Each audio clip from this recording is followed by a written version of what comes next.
সারা দেশে মন্দিরে মন্দিরে উৎসবের আমেজ, শঙ্খধ্বনি, মন্ত্রপাঠ আর দেবী দর্শনে মেতেছেন ভক্তরা। সারা দেশে পূজার আয়োজনে নেতৃত্বে থাকেন পুরুষেরা, কিন্তু ব্যতিক্রম ঝিনাইদহের কোটচাঁদপুরের সোলেমানপুর গ্রাম। এখানে শতবর্ষী শাহপাড়া মন্দিরে পূজা আয়োজনের নেতৃত্ব নিজেদের ঘাড়ে নিয়েছেন নারীরা। যে শক্তির আরাধনায় দুর্গাপূজার মূলমন্ত্র, সেখানে কেন পিছিয়ে থাকবেন নারীরা? এটা প্রতি বছর আসে আর আমরা প্রতি বছরই এটাতে মজা করি। মহিলা সংগঠনের জন্য এই পূজাটা হচ্ছে, প্রতি বছরই হয় এখানে পূজা, কিন্তু এটা এবার মানে খুবই ভালো হচ্ছে। সারা পাড়ার ভিতরে ঘুরে সবাই কালেকশন করে চাঁদা তুলে আমরা এই যে মার অনুষ্ঠানটা করছি। এই যে মন্দিরে আমাদের 5 দিন উপবাস থাকতে হয়, সেই পূজার কাজটা হাতে করে করছি, এটা আমার কাছে খুব ভালো লাগছে। সবাই মিলে আসি, সবাই মিলে মিলেমিশে করছি, খুবই আনন্দ ভিতরে। তবে বসে নেই শাহপাড়ার পুরুষরাও, তারাও গ্রামের নারীদের প্রতি বাড়িয়েছেন সহযোগিতার হাত। মা বোনেদের উদ্যোগে তাই তাদেরও গর্ব। আমাদের এলাকার মা বোনেরা মিলে এই আয়োজনটা করছে, পাশাপাশি আমরা যারা এলাকার ছোট ভাইরা আছি তাদের সবার সহযোগিতায় আমাদের এই অনুষ্ঠানটা আমরাই করতাম।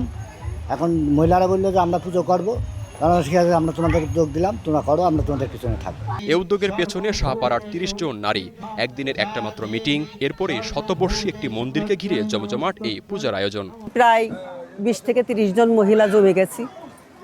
তা উনি উত্থাপন করলো যে আমরা চাচ্ছি এই জায়গায় দুর্গাপূজা করব। তা আমি বললাম যে হ্যাঁ, দুর্গাপূজা করা যাবে, কিন্তু আমরা মহিলারা কি পারবো? তা বলছে যে পারবো, আমাদের সাপোর্ট আছে। সাপোর্ট যদি থাকে তাহলে আমরা পারি। শত বছরের রেওয়াজ ভেঙে গেল বছর এখানে কোনো দুর্গাপূজার মণ্ডপ হয়নি, কিন্তু নারীদের চাওয়া ছিল টিকে থাকুক ঐতিহ্য। পরিকল্পনা নিয়ে এগিয়ে এলেন বেবি রানী সাহা। এলাকার নারীদের নিয়ে গড়লেন নবারণ মহিলা সংঘ। সে উদ্যোগেই রূপ পেল জমজমাট এক উৎসবের।